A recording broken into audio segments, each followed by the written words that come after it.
siamo in centro a Verona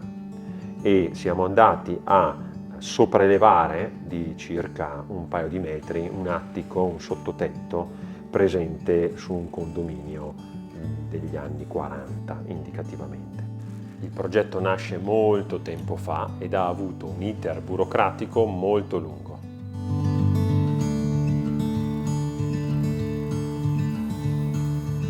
Parliamo di un intervento all'interno di un'area molto urbanizzata, quindi un quartiere centrale di Verona, che ci ha visti protagonisti per uno studio della logistica e dei particolari costruttivi molto spinti, molto importanti per ridurre al massimo quello che sono stati i tempi di realizzo, ma soprattutto le interferenze e i disagi con gli altri utenti di questo palazzo e del condominio.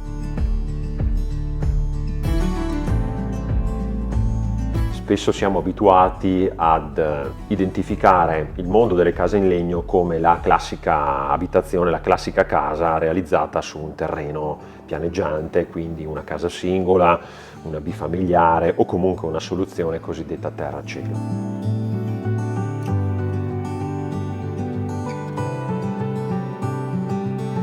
Il legno è un materiale da costruzione estremamente versatile, leggero rispetto ad altri materiali come possono essere il calcestruzzo piuttosto che il laterizio, ma altrettanto resistente sia a livello strutturale che a livello sismico e dà la possibilità di realizzare anche degli interventi diversi.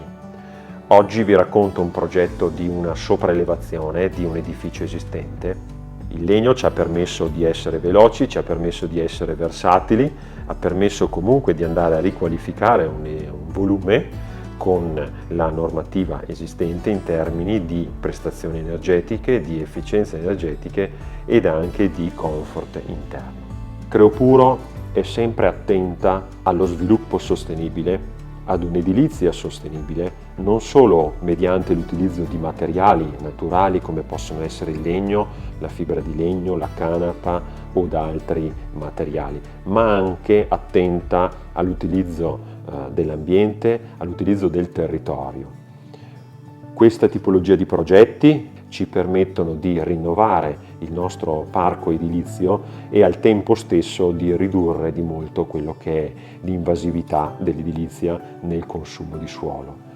Un'attenzione a cui dovremo prestare sempre più attenzione in futuro e che ci permetterà di poter riqualificare intere aree e ridare vita a un'edilizia, ad un parco residenziale ormai datato e sempre più